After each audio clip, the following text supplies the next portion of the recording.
Hello, guys, and welcome to NSF Talks.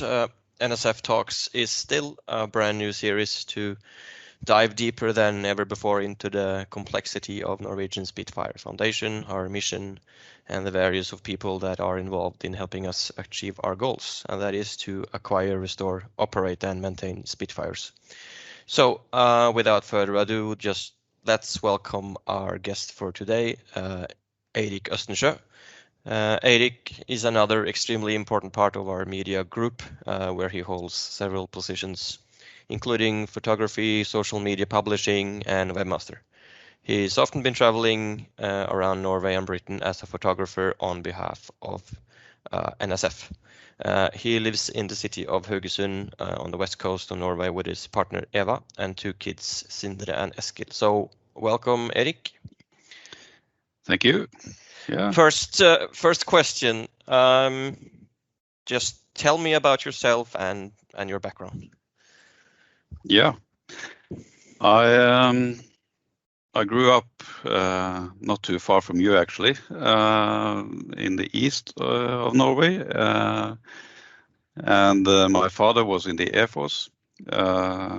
Actually, my first 2 years on this planet was inside the military base, where my father was working on the Nike Hercules ground-to-air missiles. And we moved on from there, and we went on to civilian work, and we stayed close to Drammen, and there was this glider airstrip there, a grass airstrip, which held, I think once a year they had a very small air show, but still fascinating and drew a lot of people. That was the first place I saw Harvard LN Tex, which is very famous in Norway. It came to Norway in, I think it's 79 or something. And the first time I saw it in the early 80s, I think it was the coolest thing I've ever seen. That sound from the propeller and that silver finish and everything, it was so cool. I had seen Tiger Moth before that, but this topped everything. And one thing I remember was famous author, Norwegian author Eirik Østensjø. He was a poet and author, and I think it was TV presenter and lots of different stuff. One time I was there at Hokksund, it's called. He had a flight in LNTX, if I'm not mistaken. And this huge man, he was more than 2 meters tall. At least it looked like that to me. He was so excited about his flight. He had just landed, and he swore a lot, and it became a lasting memory for me. This huge giant walking on the grass. Yeah. So when was this? 70s or 80s? Early 80s. Early 80s. Okay. Yeah. So he was still quite strong and going back then. He's dead now, but well, enough of that. We also went to some air shows, close family air shows at Rygge Air Base in a bit south of Oslo. We saw some good stuff there. F5s in formation, very, very, very close to the ground, almost knocking over some trees and blowing our hair. Stuff you don't see anymore. That was also the first place I saw a tiger moth, and actually the F-16 was also there. I was very disappointed by the F-16 because that was the first time I saw a Norwegian one, and it was just gray. So the only F-16 I had seen at that age, I think I was, well, 6, 7 years old. It was the prototype, and it was this fancy paint with red, white, and blue, and lots of letters and everything over it. And here was this plain gray aircraft, really dull. Yeah, disappointing. Well, I don't think that anymore, but well, and we went to. Of course, this was my father. He took me to these things, and we went to large shows in Norway mainly. I quite well remember one at Gardermoen, the main airport in Norway now. It was not that back then. It was more like Gatwick used to be, I think. Charter flights, and they had this huge air show in 1984. It was, I think, 4 or 5 display teams, and everything you could dream of was there. Even the B-17 Sally B was there. F-111s, A-10s, yeah, and well, all this made me more and more interested in this aviation, say, hobby, because that's all it has been for me always. My main interests, actually, and it grew from there. I didn't know much about warbirds back then. I had seen Sally B, but I was so young. I think I was 9 at that point, and well, I know I've seen it because I watched the video after, and but it was other things that, yeah, well, stuck to my mind more than that. But what really opened my mind was an air show at Gardermoen again in, I think it was 91 or 1990. I'm not sure. Well, it was a joint air show with the Scandinavian Historic Flight and All Flying Machine Company. They brought everything they had, I think, and a lot of other aircraft, none of which I had seen before.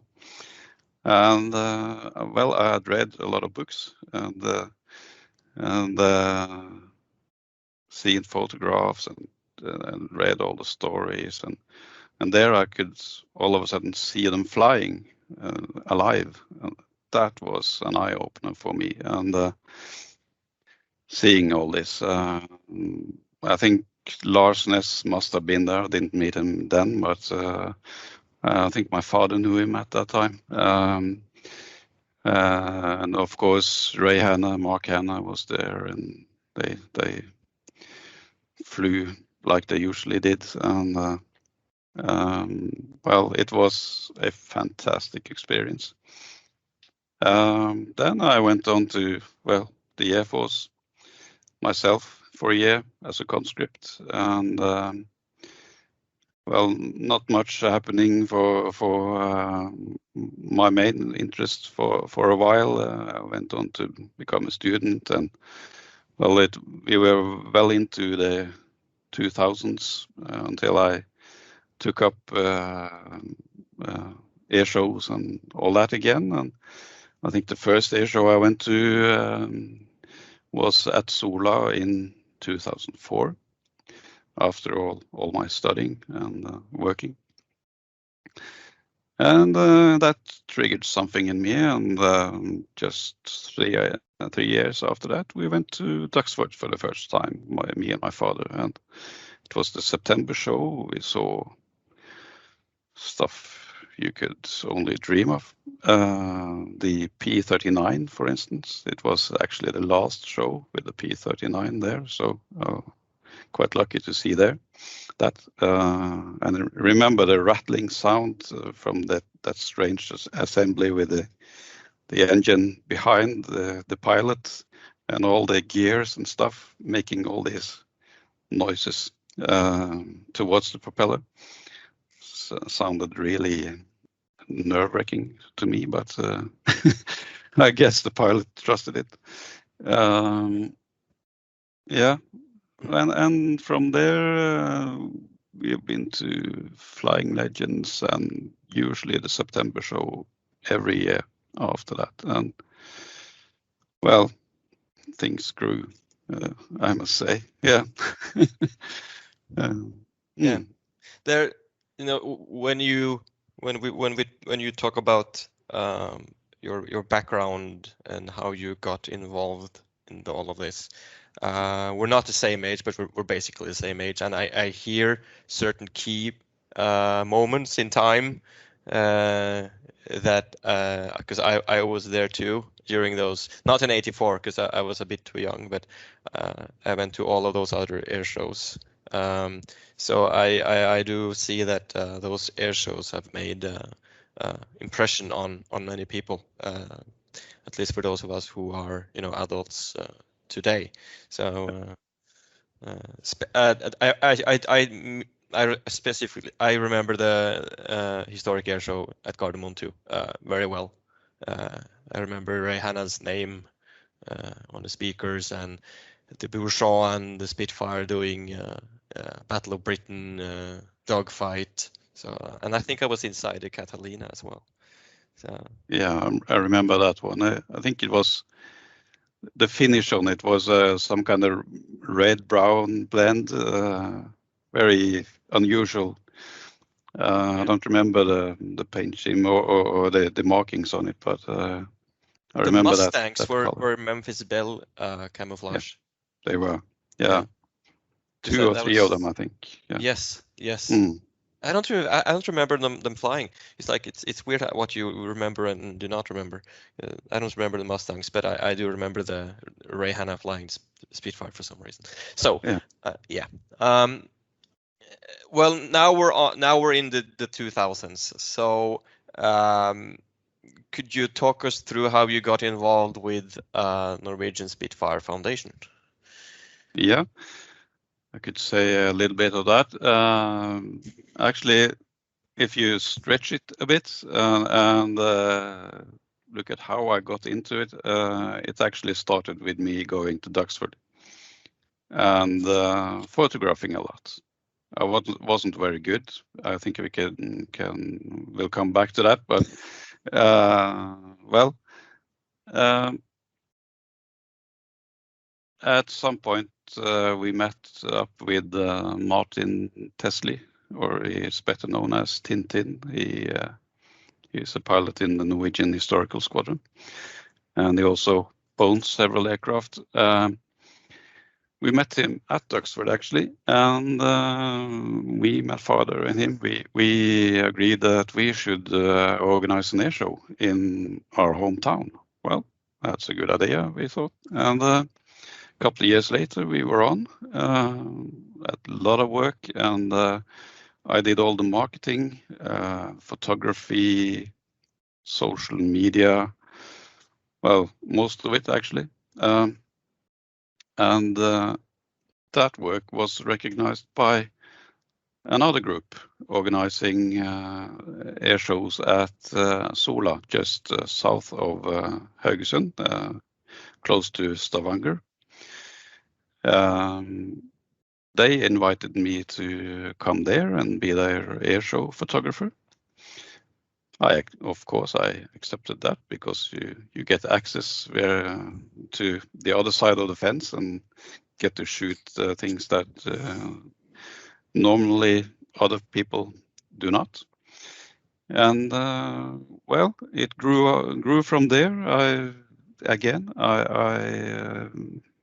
got the responsibility for marketing, social media, actually handling media, the published media, and yeah, more or less a one-man media group. And I also hired some voluntary photographers, and also Knut Åshammer at one point, a bit later on, as a videographer there. Because my responsibilities grew and grew. And at some point, more or less the same people joined NSF at Sola, in the local branch, if we could call it that. And they invited me to come there. It was Espen Kjetland who invited me. He's also a Spitfire and Mustang pilot, flying regularly from Sola. Well, he invited me. Lars Ness came, and well, he introduced the rest of NSF and showed us the chart of the whole organization, and one box there got my interest, and that was the media group. And I thought, well, why not? I contacted Espen and asked him if it was possible to join that group. A couple of days later, Lars Ness phoned me and asked if I would like to join. And well, this was in 2016, I think. It just shows that if you do the work, you can join and do what you like, what you're good at, and you can get to know people and really contribute to important work. Well, that's what I think, because now we do a lot of exciting work in NSF, and I'm happy to be a part of that. And as you said, I have many different responsibilities. I've also tried some marketing against airshow organizers, selling air displays. I'm not doing that at the moment because of my day job, my paid work has consumed a bit of time there. But well, this media work is really exciting, and of course I love photography, and this is very good combination, I think, to be able to shoot what other people don't normally do or get access to. For instance, who can access the lawn in front of Arcos at Duxford. It's like, some people say it's like gold dust. It doesn't exist. It's unachievable. But we do it. We flying in from Norway and just walking in like we're friends or something. Well,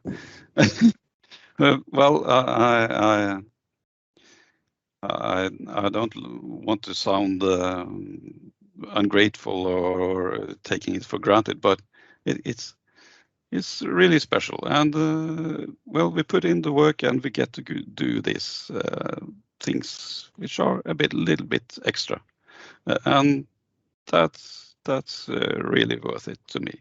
Yeah. Totally understand what you're saying with Arco, and because that stuff is basically off limits. Yeah. And suddenly you know someone and you're sitting inside. It's like it's surreal. If you've been to Duxford for like a decade or so, and suddenly you're situated somewhere else like Arco, it's so you've been with NSF for 5 years, or from 2016. So you've been involved with a lot of these events that I spoke to Knut about. Could you share some of those memories? Well, some of those things that you found, special. I'm thinking of like RR232 or whatever you remembered the most. Yeah, I can do that. Well, the most recognized or the best known things about us is what we do in the UK. It gets them well the highest publicity, and that's what most people see. But actually, I think what we do in Norway is well, probably just as exciting, because we operate the Harvard, of course, and we operate a Norseman, the only flying Norseman in Europe. Looks like most of them, the rest of them are in Canada. And we use that as our, well, you could call it a utility aircraft. We more or less our internal taxi between air shows, because air shows in Norway are either in June or a few maybe in late August, early September. That's when they happen. Nothing in between, because then we all go on holiday. So it's very it's a very tight time frame, maybe just 2 or 3 weeks, and then we get to go to all the shows. We fly. Often we fly between them, and those experiences flying in the Norseman, really slow. I think it's if you push it, it's around 120 miles per hour. So it takes a while, but you get there in the end. And being able to cover all these events from the air side of the fence is fantastic for people like me and Knut and others creating this content, the photos and the videos. And if we want something to stand out, we need to be where others can't be. And it's more or less like a dream to be able to do that, I must say. I don't know if the pilots know how much that means, but it actually means a lot to be able to do that. And they might just look at it as work, but to us it's a hobby. It's what we work for. We love doing it, and that's well, it's fantastic to be able to share these moments with others in that way, and contribute to, well, raising the awareness of historic aviation and what it means to the history, and yeah, it's really great. That's the one thing. Of course, we have brought history back to Norway with this famous Spitfire RAB. It was RR232 disguised as PV181, I think. Yeah. Right. Yeah. To see this Spitfire with the Norwegian flag stripes on it, which I think it happened for a couple of weeks in real life. To see it come to Norway and displaying at 3 air shows, we followed it everywhere. Well, you can't make that up. It's just fantastic to be able to cover such an event. Well, it was several events actually, but I'm lost for words. It's, well, it must be one of the top years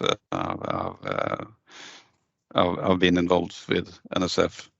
Yeah. And of course, it's always good to also be able to bring the UK-based aircraft back to Norway, because we have the Mustang and we used to have a Sea Fury.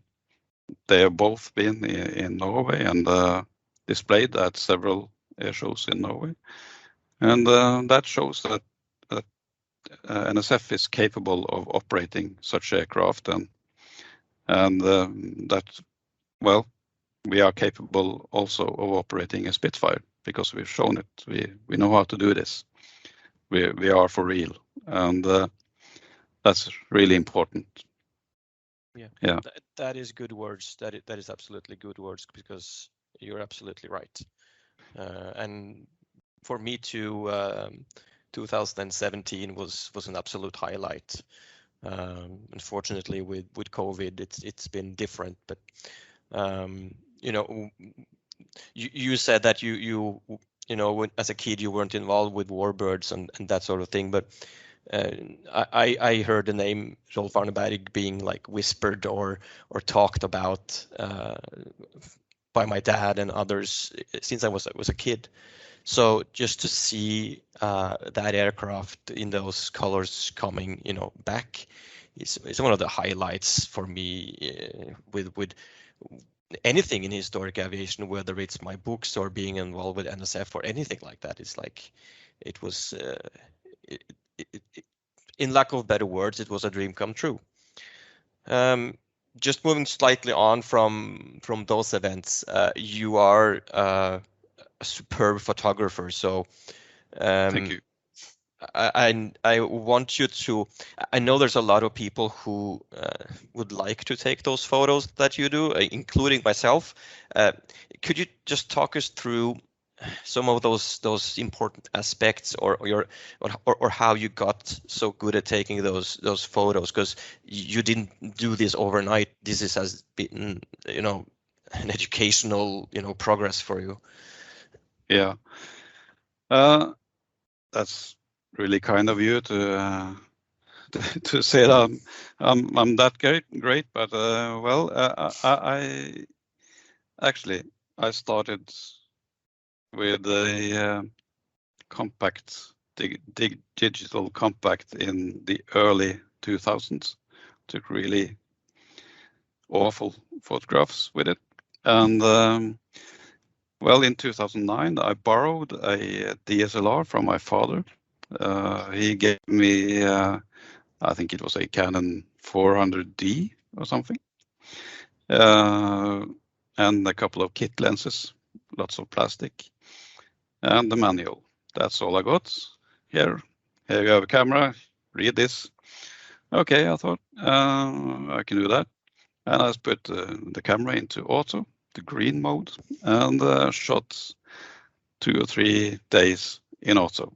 And lots of frozen propellers. It was, well, I could see that I had some talent in composing photos, but I needed to do something about the exposures and finding out how to make it look like stuff in a photo were moving, because a frozen propeller with a stationary aircraft looks really, really dull. It doesn't look like it's moving at all. Absolutely. And well, I gradually developed some techniques to be able to lower my shutter speed and getting more and more sharp photos, keeper rate, as we call it.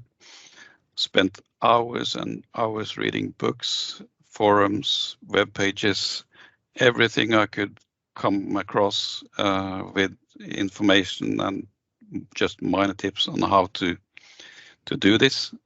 This, as I said, started in 2009 at Flying Legends, and it grew from there. The next year I had my own equipment, and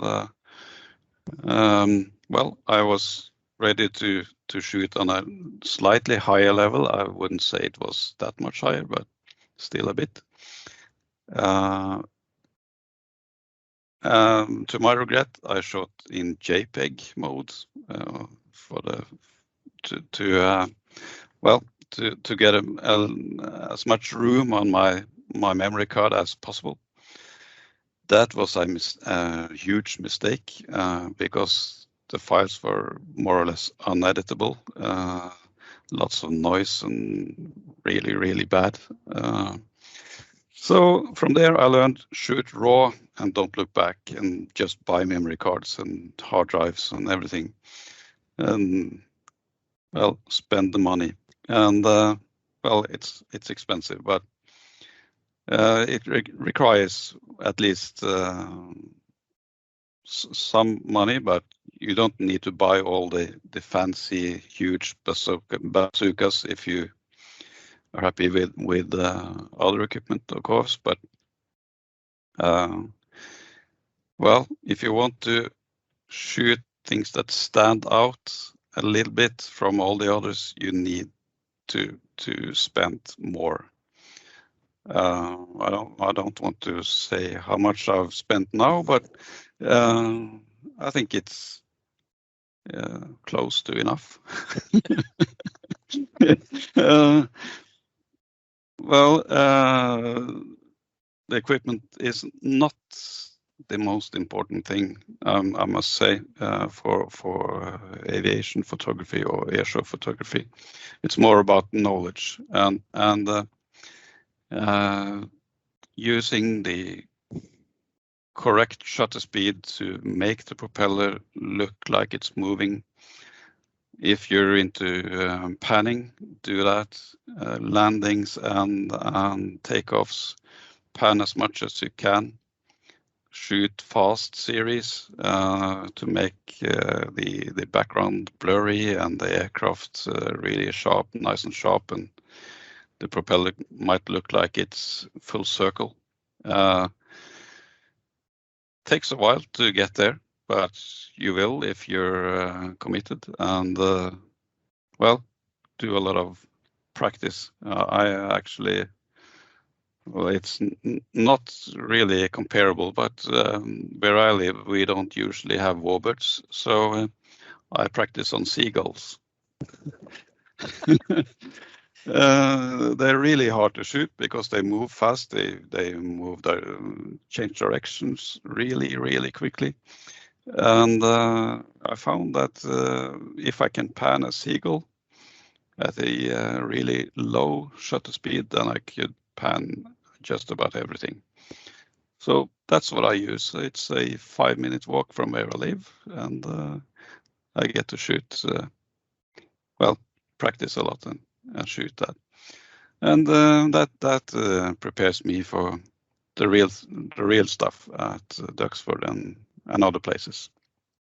So funny, because 2009, that was also my first year with one of these, more fancy cameras, and I did exactly the same thing as you. I had no idea. I just put everything on auto. It looked good. When I came home, the props were frozen, and they were basically not worth of anything.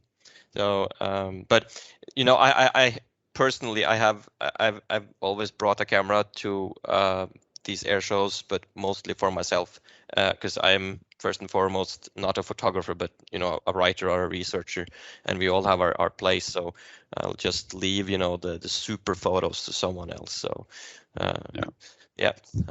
well, that's really kind of you to say that, but I always say I'm still in progress. I always like to develop further. I'm never 100% satisfied with what I shoot. I always want to get more out of it, and I think that's what drives me to always do something new, because I don't like to stay and be happy with what I got yesterday. I want something new for tomorrow and the coming days. So you can almost see it from show to show. They are different because I've learned something new. I learned if it's not the photography side, it might be just the developing. I don't Photoshop anything, but I do minor adjustments, and you can do that by over editing and making things impressive, but that might not be the best way of showing your work. So I like to do that a bit subtle, and yeah. And of You've course, also been you've been air to air as well, haven't you? Been photographing. Were you in the back of the Sea Fury or the Mustang photographing the other? Well, on that occasion, I was in the back of the Mustang. I was too tall for the Sea Fury. I was meant to sit in there as well, but I was a few centimeters too tall. I wouldn't have had room to use a helmet in it. So, so that was that. But yeah, shot from Mustangs, Harvards, helicopters. Yeah, I think that's it. Yeah, and that's amazing. I can't describe how that is to be up in the air, seeing other aircraft, historic aircraft beside you, and it's just you hearing the pilot on the intercom, communicating with each other, directing them, and shooting what we planned. I had one shoot, last year on midsummer evening here in Norway. We could see all the fires on the ground, the smoke coming up. It was almost no wind, so the smoke went straight up, and the mood was fantastic. I didn't shoot NSF aircraft at that time, but it was a fantastic experience shooting the Storch that used to be at Old Warden and a Cub, simulating the last air battle in World War II. So, do you have any like inspirational sources, like photographers that you specifically look to for inspiration, or how to do things? I just need to find a book. Let me see. Yeah, I think Charles E. Brown. He made some fantastic books in the 50s,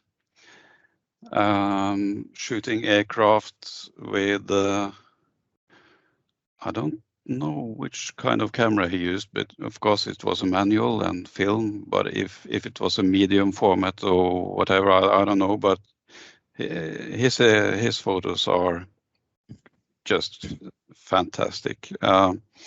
He shot every kind of aircraft in Royal Air Force, Royal Navy, everything, and the way he did it back then, that's really something to stretch for now, I think. I don't care for that much this modern way of doing it, where you extreme close up of just the cockpit or the pilot, air to air. I want to see the whole aircraft. Couldn't agree more. Yeah. It's too much. Lots of clouds and stuff around it. That puts it into context, and I like that. Yeah. Yeah. So I want to do more of that, because it's, well, I don't think you can come any further up as an aircraft photographer than going air to air. It's really, really expensive, and I've been fortunate enough to get invited to stuff like this, and I think it's almost 2 years ago now. I photographed a Spitfire together with 2 Norwegian F-16s from a Mustang, and who gets to do that? Well, it was an amazing experience, I must say. The flight you referred to, it was actually a aerobatic practice close to Duxford with Lars Ness in the Mustang and Eskil Amdahl in the Sea Fury. Knut was also in the Sea Fury filming me and Lars in the Mustang. That was an aerobatic practice. We didn't really have much time to photograph and make the good videos in there. We had a few seconds in between. So I managed to get a few good shots, but the experience was just fantastic. Several loops and barrel rolls and everything you can think of together with that other magnificent aircraft beside you. Lots of horsepower and noise and, well, yeah, fantastic experience, I must say. Yeah, I've been in the back seat of the Mustang too, and that was something I will never forget. So I completely understand what you're talking about. We're going to round things up in a bit, but I have 2 more questions that just like to touch upon, and one of them is not like totally NSF related, but we have been operating the Mustang and the Sea Fury, and that is Flying Legends, because well, this year as well as last year cancelled, and in between all of that, they had to move to Cyval.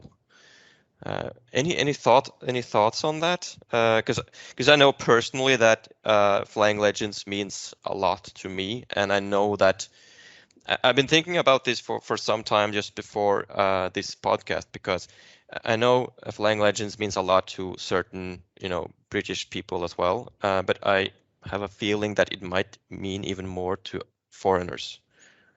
Would you agree to that, or like what's your thoughts on this? I 100% agree. It means a lot to us, and actually, we plan our summer vacation around Flying Legends, and that's not because I take the whole family to Flying Legends. It's just me and friends, sometimes my father. We go, and the family wait for me to finish up Flying Legends, come back, and then we go for our vacation. And it's of course it's expensive for us to go to Flying Legends, but it's also shows that it means a lot to us, because we spend all that money without hesitation.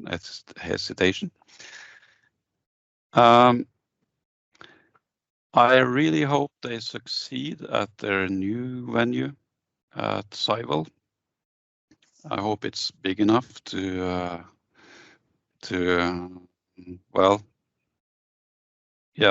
cover the cost, because it can't be it must be really expensive getting all those aircraft from across Europe and the USA, because since I have been selling air displays to shows, I know a bit about the cost, and for one aircraft and 50 aircraft, it's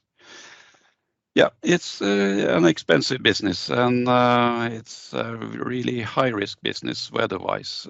You never know which weather and how many spectators you will get. They did something to that where it was pre-sale only.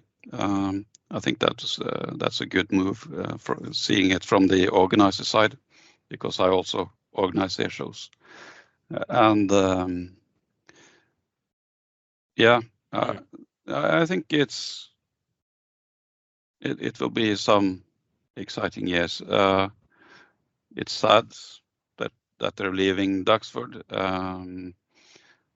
I won't say too much about that, but yeah, I would have liked to see them stay at Duxford, because it has all the room, the infrastructure, everything is there. The Cambridge is there, lots of beds and all you need to be able to successfully organize such a huge event, because it is huge.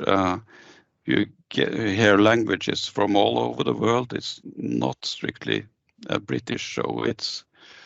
I don't have the numbers, but well, you meet people from New Zealand, Australia, USA, all over Europe, of course. I can't think of another event that draws people from all around the world in our interest, like Flying Legends does. Yeah. Yes, we're about to finish this off. Det er en sånn jobbgreie her, men jeg kutter den her delen etterpå. Men jeg må bare gå og fikse det. Men mens jeg er borte, da bare tar jeg det siste spørsmålet, og så kan du forklare det. Og så kommer jeg tilbake, ellers kan du bare forlate det etter et eller annet. Ja. Okay. Last question, which is the most important part, like I told Knut, and that is your fave mark of Spitfire and why? Yeah. Well, the Mark 16 is no historic reason for me to love it that much, but I just love the way it looks, and it's the sort of the ultimate development of the Mark 9, which is what we are restoring in the NSF. So I think, yeah, just love it. And of course, we get to see it quite often in Norway, so that helps. Good. Yeah. Good. I think Knut said the Mark 9, and I know what's mine, and it's not either 9 or 16, so we have 3 different kinds of Spitfires. I think I know what you like, yeah. Yeah. Okay. Yeah. Well, I have to tell people now. It's the Mark 12. So I might get into why at some other point. Anyway, we're about to close in on 1 hour, so we are finished. Thank you, Eirik, for taking your time to talk to NSF Talks about your background and photography and air shows. I'm sure it's been interesting for many people to hear. Any last thoughts?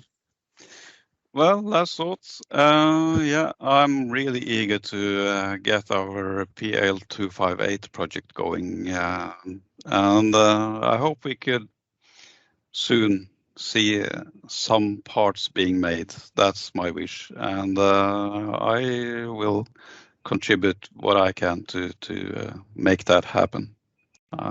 Yeah, that's really exciting, and I want to see that flying soon. Fully agree. That's the goal. Yeah. Good. Okay. Thank you, and I will see you guys next time for episode 3 of NSF Talks. Goodbye. Bye.